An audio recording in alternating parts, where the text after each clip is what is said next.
दोस्तों आज की वीडियो में मैं बात करने वाला हूँ इंजन बोरिंग के बारे में। क्या आपको बोरिंग कराना चाहिए या नहीं चाहिए, कब आपको बोरिंग कराना चाहिए और बोरिंग असलियत में होता क्या है, ये सारी चीज़ के बारे में हम लोग ये वीडियो में जानने वाले हैं। तो दोस्तों बोर स्ट्रोक और क्यूबिक कैपेसिटी क्या होता है, इसे जानने के लिए आपको फिजिकली चीज़ों को समझना ज़रूरी है। इसके लिए मैं आपके लिए यहाँ पर एक एग्जाम्पल के तौर पर सिलेंडर लेके आया हूँ।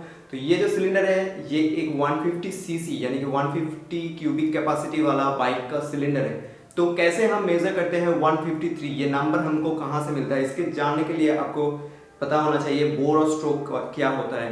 तो ये सिलेंडर आप देख सकते हैं, इसके अंदर जो है पिस्टन मूव होता है और ये सिलेंडर का यहाँ पर एक रेडियस होता है और एक डायमीटर होता है। तो डायमीटर जो है यही ये सिलेंडर का बोर होता है और ये सिलेंडर का जो हाइट है ये हाइट होता है ये सिलेंडर का स्ट्रोक। और अगर आपको सिलेंडर का वॉल्यूम मेजर करना है तो आपको हाइट और रेडियस चाहिए होता है। तो अगर आपको हाइट और रेडियस से आप सिलेंडर का वॉल्यूम मेजर करेंगे, आई होप आपका फॉर्मूला पता है, तो आप मेजर कर पाएंगे कि ये बाइक का क्यूबिक कैपेसिटी क्या है। तो ये हो गया बोर, स्ट्रोक और क्यूबिक कैपेसिटी। अभी बात करते हैं कि बोर हमको क्यों कराना होता है। तो दोस्तों ये सिलेंडर के अंदर रहता है एक पिस्टन और उसके साथ रहता है तीनों पिस्टन रिंग्स, कंप्रेशन रिंग और ऑयल रिंग्स। तो ये सारे मिलके दोनों काम करता है। एक तो नीचे वाला जो सम्प है उसका ऑयल को कम्बशन चेंबर में नहीं जाने देता है और कम्बशन चेंबर का जो गैस है वो गैस को नीचे सम्प में नहीं आने देता है। तो चलते चलते बाइक, मान लीजिए आपका बाइक 50,000 या फिर 1 लाख किलोमीटर चल चुका है, तो उसके बाद क्या होगा, पिस्टन रिंग्स जो है, जो मेटल का रिंग्स होता है, पिस्टन और सिलेंडर बोथ यहाँ पर थोड़ा थोड़ा करके डिके होना चालू हो जाता है। और यहाँ पर अगर थोड़ा भी बहुत स्क्रैचेस आ जाता है सिलेंडर वॉल में या फिर पिस्टन में या फिर रिंग्स में, तो यहाँ पर हमारा जो दो प्राइमरी ऑब्जेक्टिव था कि नीचे वाला ऑयल ऊपर नहीं जाना चाहिए और ऊपर वाला कंबशन गैसेस नीचे नहीं आना चाहिए, तो ये दोनों ही कहीं ना कहीं वायलेट होना शुरू हो जाता है। अब वायलेशन जब भी होएगा तभी आइदर आपको ऊपर वाला गैस नीचे आएगा और ब्लो बाई होने को दिखेगा। अगर आपको ब्लो बाई के बारे में पता नहीं है तो आप जाके आई बटन में क्लिक करके देख सकते हैं डिटेल में। और नीचे वाला सम्प का ऑयल जब भी कंबशन चेंबर में चला जाएगा तो वो ऑयल बेसिकली बर्न होना शुरू हो जाएगा और आपका एग्जॉस्ट से यहाँ पर ब्लूइश व्हाइट कलर का स्मोक निकलना शुरू हो जाएगा। ये दोनों फिनोमेना, कोई भी फिनोमेना अगर आपको देखने को मिलता है तो आपको पक्का पता होना चाहिए कि अगर पिस्टन रिंग जल चुका है या फिर सिलेंडर वॉल में कहीं यहाँ पर स्क्रैचेस आ चुका है। तो इस कंडीशन में आपको जो है बोरिंग करवाना होता है। और देख सकते हैं ये जो सिलेंडर है यहाँ पर ऑलरेडी एक बोर की गई है जिसके बारे में ऑलरेडी बात कर चुका हूँ कि इसका डायमीटर जो है यही इसका बोर है।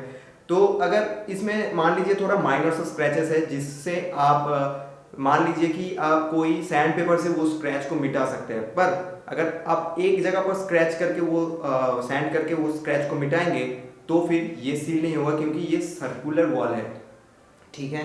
तो इसके लिए हमें क्या करना होगा, इसे लेथ मशीन में ले जाना होगा, लेथ वर्कशॉप में देना होगा और वो लोग यहाँ पर सर्कुलर शेप में काट करके इसका जो बोर है इसे थोड़ा सा आप साइज कर देगा। अभी बोरिंग जो है ये आपको 3 साइजेस में देखने को मिलता है, यानी कि स्टॉक जो स्टैंडर्ड साइज है, उसके बाद 0.25, 0.5 और 0.75, ये तीनों टाइम आप बोर करवा सकते हैं। क्योंकि अब देख सकते हैं यहाँ पर अगर आप सिलेंडर में ध्यान देंगे तो आप देखेंगे कि इसके ऊपर एक ब्लैक कलर का आपको लाइन दिखेगा, ठीक है। तो ये जो पार्ट है सिलेंडर का सबसे हार्डेस्ट पार्ट होता है।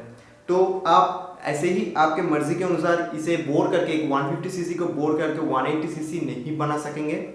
बोर करके आप सिर्फ 1-2 सीसी ही इसे बढ़ा सकते हैं जिसके लिए आपका सिलेंडर फिर से पुराने वाले शेप में आ जाए, जो स्क्रैचेस है वो रिमूव हो जाए। रिबोर करने के बाद आपका पिस्टन जो है बिगर साइज का पिस्टन लग जाएगा, बिगर साइज का रिंग लग जाएगा और ये सिलेंडर फिर से हमारा काम के लिए तैयार हो जाएगा। तो अगर आप ये प्रॉब्लम को सॉल्व करना चाहते हैं तो आपके लिए 2 ही ऑप्शन है यहाँ पर। एक तो आप नया किट डलवा दो, यानी कि जिसके अंदर आपको मिलेगा नया सिलेंडर, नया पिस्टन और नया रिंग स्टैंडर्ड साइज का, या फिर आप बोर करवा लो ताकि आप फिर से ये इंजन को रीयूज कर सको। दोस्तों यहाँ पर आपका स्टॉक किट खरीदने में जितना पैसा लगेगा उसके 20 to 30% में आपका बोरिंग जो है यहाँ पर कंप्लीट हो जाएगा।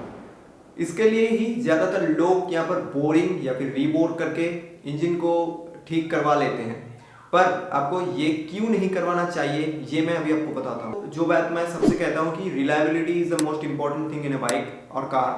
तो एक रिलायबिलिटी इशू आ जाता है कि बोरिंग जो करवाएगा तो आपको पता नहीं है कि वो कौन सा क्वालिटी का बोरिंग हो रहा है, जो लेथ मशीन में बोरिंग हो रहा है वो कितना एक्यूरेट है, ठीक है।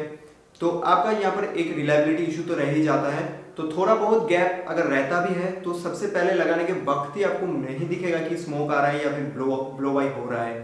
तो थोड़ी देर यानी कि 1-2 हज़ार किलोमीटर बाद अगर धुआं आना शुरू हो गया तो फिर से आपका जो मनी आपने इन्वेस्ट किया अभी तो आपका सब कुछ बर्बाद हो जाएगा। तो फिर से रिबोरिंग करवाना होगा या फिर आपको किट डलवाना होगा नया, जिसके वजह से आपका जो पहले वाला एक्सपेंस था वो पूरा बर्बाद हो जाएगा। स्टॉक सिलेंडर्स जो होते हैं उसके वॉल में 45 डिग्री में ऐसे करके क्रॉस हैचिंग होता है जिसे होनिंग कहते हैं। तो अगर आप किसी भी लेथ शॉप से रीबोर करवाएंगे तो वो लोग कभी कभी होनिंग नहीं करते हैं, अगर करते भी हैं तो वो आपको स्टॉक जैसा होनिंग नहीं मिलेगा। स्टॉक होनिंग के जैसा 45 डिग्री में अगर ये क्रॉस हैचिंग ठीक से नहीं होगा, सिलेंडर वॉल में अगर ये स्क्रैचेस 45 डिग्री में नहीं होगा तो आपका जो पिस्टन रिंग्स है वो अच्छी तरह से सील नहीं कर पाएगा और आपका बोरिंग जो है वो ज़्यादा देर लास्टिंग नहीं करेगा। दोस्तों यहाँ पर मैं अभी कुछ कॉमन मिथ्स जो है उसे क्लियर कर देना चाहता हूँ। तो कुछ लोग ऐसा मानते हैं कि बोरिंग करके इंजन का पावर और माइलेज दोनों बढ़ जाता है। तो सबसे पहला जो चीज़ है ये एक मिथ है, क्योंकि बोरिंग करवा के आप यहाँ पर 10, 20, 30 सीसी तक इंक्रीज नहीं कर सकते हैं। आपका जो इंजन का क्यूबिक कैपेसिटी है जिसका फॉर्मूला मैंने अभी आपको बता दिया, तो उसके जरिए अगर आप बोरिंग भी करवाएंगे तो आपका 1-2 सीसी मैक्सिमम बढ़ेगा, उसके ज़्यादा नहीं बढ़ेगा। तो इससे आपका पावर में तो अब नेग्लिजिबल इंप्रूवमेंट आएगा जो आप नोटिस ही नहीं कर पाएंगे। ऊपर से आपका माइलेज जो है वो ड्रॉप होता रहेगा क्योंकि इंजन का जो एफिशिएंसी है वो कम हो जाएगा। एक इंजन रन हो रहा है 150 सीसी में, उसके लिए ही उसमें फ्यूल मिल रहा है, अगर वो 152-3 सीसी हो जाएगा तो यहाँ पर जो है उसका एफिशिएंसी कम हो जाएगा। तो सेकंड मिथ, कुछ लोग सोचते हैं कि इंजन ओवरसाइजिंग और बोरिंग एक चीज़ है, पर इंजन ओवरसाइजिंग, बोरिंग और पोर्टिंग ये तीनों चीज़ बहुत ही अलग है। ओवरसाइजिंग मतलब आपका इंजन का कैपेसिटी एक सिग्निफिकेंट अमाउंट तक इंक्रीज करना, जैसे कि 150 से आप 180 कर रहे हैं, 200 सीसी चेंज कर रहे हैं या फिर 250 सीसी में ट्रांसफर कर रहे हैं, तो फिर वो ओवरसाइज हो जाएगा। यहाँ पर वो सेम सिलेंडर से आप 150 सीसी का सिलेंडर से 180 सीसी नहीं बना सकते हैं, जिसका कारण मैं ऑलरेडी आपको बता चुका हूँ कि इंजन का जो सिलेंडर होता है उसका साइड वॉल जो है अलग तरह से वहाँ पर हार्डेंड की जाती है। अगर ये सिलेंडर से, ये 150 का सिलेंडर से आप 180 करने की कोशिश करेंगे तो इसके चारों तरफ से बहुत ही ज़्यादा जो है मेटल डिके हो जाएगा। इसके क्या होगा, ये सिलेंडर का जो स्ट्रेंथ है ये पूरी तरह से खत्म हो जाएगा, क्योंकि इसका जो हार्डेंड पार्ट है, ये ब्लैक रिंग वाला पार्ट है, इसका सबसे हार्डेस्ट पार्ट होता है। अगर वो चला जाएगा बोरिंग करने के बाद तो आपका सिलेंडर कोई काम का नहीं रहेगा, यहाँ पर क्रैक आ सकता है, ओवरहीट हो सकता है, तो आपका इंजन का जो है एफिशिएंसी बहुत ही हद तक कम हो जाएगा, इंजन ऑयल वेपोराइज होना शुरू हो जाएगा और ऐसा ओवरहीटिंग होते होते आपका इंजन सीज भी हो सकता है। और यहाँ पर पोर्टिंग जो होता है वो हेड में की जाती है।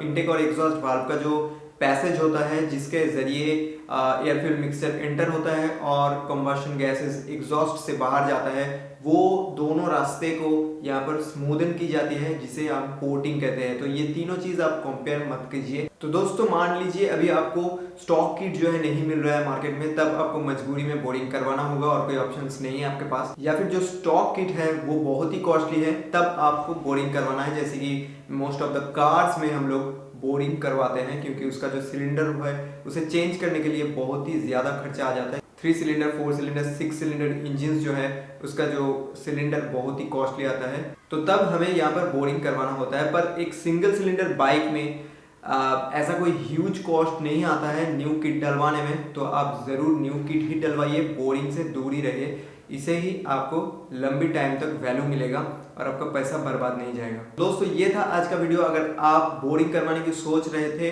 तो मैं उम्मीद करता हूँ कि आपको एक यहाँ पर आंसर मिल गया होगा कि आपको करवाना चाहिए कि नहीं चाहिए, कब आपको करवाना होता है, ये सारी चीज़।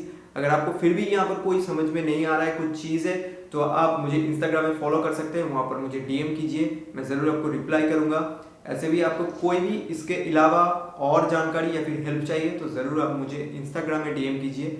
अब नीचे कमेंट करके ज़रूर बताइए ये वीडियो आपको कैसा लगा। अगर आपके लिए हेल्पफुल रहा है तो ज़रूर इसे लाइक और शेयर करना ना भूलिए, सब्सक्राइब करके बेल आइकन को दबा लीजिए ताकि नेक्स्ट वीडियो अब तक पहुंचता रहे।